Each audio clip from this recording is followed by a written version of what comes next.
So, in this video we're going to be showing you how to paint the Azkugan Curseblood, so they can hunt and destroy the beasts of the Gnarlwoods. The first thing we've done is undercoated our model, and for this colour scheme we've used Grey Seer. This will give us a great base coat for the contrast paints we'll be using today. It's also a good idea to have the base paint that matches the spray to hand, to tidy up any mistakes. The 10 paints you'll need are on the screen right now. Remember that these are our recommendations, so feel free to paint your miniatures however you like. If you're new to painting or want to know the paints and the techniques used in this video, check out our Citadel Colour Painting Essentials videos in the description. First, we'll apply Rakarth Flesh to the skin with our small base brush. As we're applying it over Grey Seer, which is a light undercoat, we'll only be needing one thin layer to cover. There are parts of the skin we'll be making darker soon, but by covering all of the skin in the same base paint gives us a uniform finish when the rest of the skin is complete. If we get any of the paint into the wounds, just wait for the paint to dry and then apply a small amount of Grey Seer to tidy those up.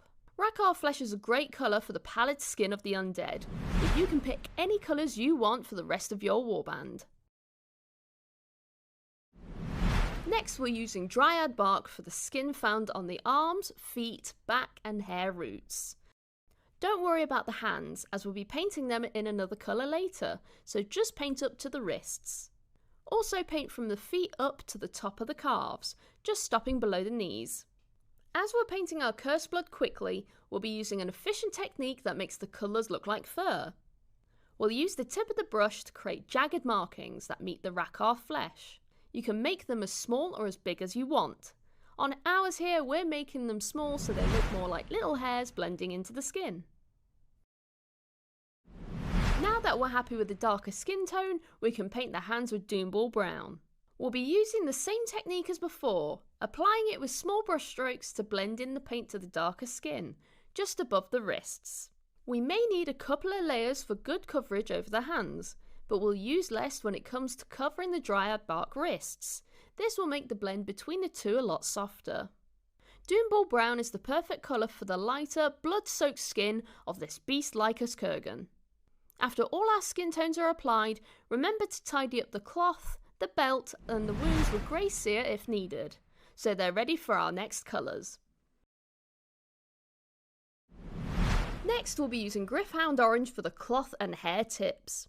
We'll get a good amount on our small base brush for larger areas like the cloth, and for smaller areas we'll use our small layer brush to get into those hard to reach places.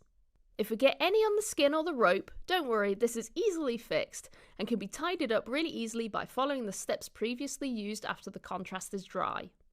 We can also add another thin layer of Gryph-hound Orange if you find it's too light on those raised areas and you want it a little bit darker. After the orange is dry, we'll apply Flesh Tearers Red to the wounds on the skin and on the tongue. We'll use our small layer brush for these small details. If we get any on the skin, don't worry, we'll just follow the steps we used to tidy up the Gryph-hound Orange before. When the tongue is dry, now is the best time to paint the fangs and teeth in with Grey Seer to tidy them up before our next colours. Now we'll use Iron Warriors for the Tacet Armour and Bracelet. With our small layer brush, we'll get into those hard to reach places and avoid anything that is already painted or still needs to be Grey Seer, like the ropes. I'm happy with the coverage I have here, but if you need to, you can add another layer to make sure yours has full coverage. Iron Warriors is perfect for the dark, strong metal that these Kurgans use for their warrior arts of battle against the beasts of Ghur. After we've finished with Iron Warriors, it's time to change our paint water, so we don't get any metallic flakes into the rest of our colours. With our water changed, now we can thin down some Black Legion for applying over the Iron Warriors.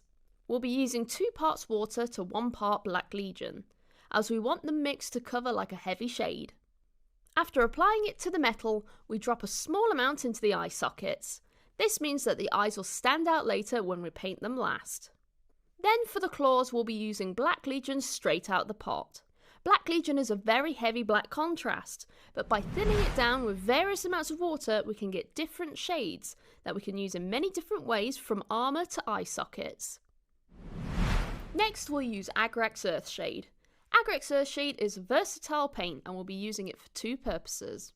We'll use it straight out of the pot for the rope and the recesses of the orange cloth, as they are filthy from roaming the Gnarlwood.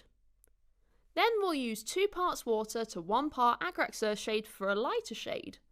We'll use this all over the skin colours to tie them all together. Be careful that we don't overload the lighter areas of the skin though. You can be heavier on the darker areas and pop some into the hair roots as well. If you do get too much on the skin, you can either remove it with a damp clean brush or leave it to dry, then apply Rakarth flesh over the raised areas to lighten it back up. With everything fully dried, we can do a light dry brush of Screaming Skull over the cloth, hair and skin.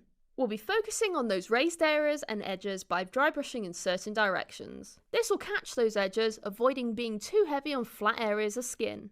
Dry brushing can add that extra level of detail whilst being quick and effective when done on raised areas. Just remember to keep a small amount of paint on the brush to avoid a dusty finish, but not too much as we don't want to streak paint over the model.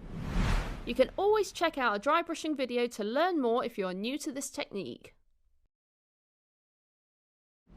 Now that our model is painted, we can add that little extra detail if you feel confident for that extra bite of colour. For that little bit of spookiness, we'll be adding Fire Dragon Bright for some glowing eyes. We'll add a small dot of paint over the shaded eye socket with our small layer brush. We'll be using the tip of the brush to gently add small amounts of paint to the area.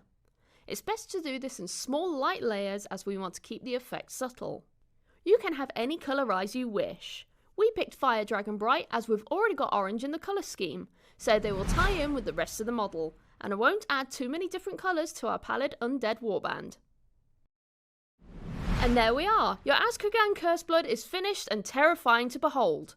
You can see that our model is based in Stirland Battlemire, but you can base it in any colour you want. If you'd like to learn more about basing, check out our technical paints video all about it. Well, we hope you enjoyed this video and we'll see you next time. Bye bye!